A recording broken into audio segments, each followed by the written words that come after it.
Alright guys, a quick one. Here, I'll detail how to change name on Instagram. So if at the end of this, you found this helpful and informative, please don't forget to like and then subscribe. Now the first one to do is go ahead and open the Instagram application on your phone.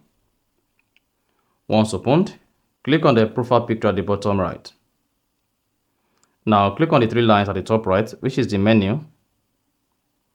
Once you click on the menu, locate and click on Account Center. Under Account Center, locate and click on your profiles.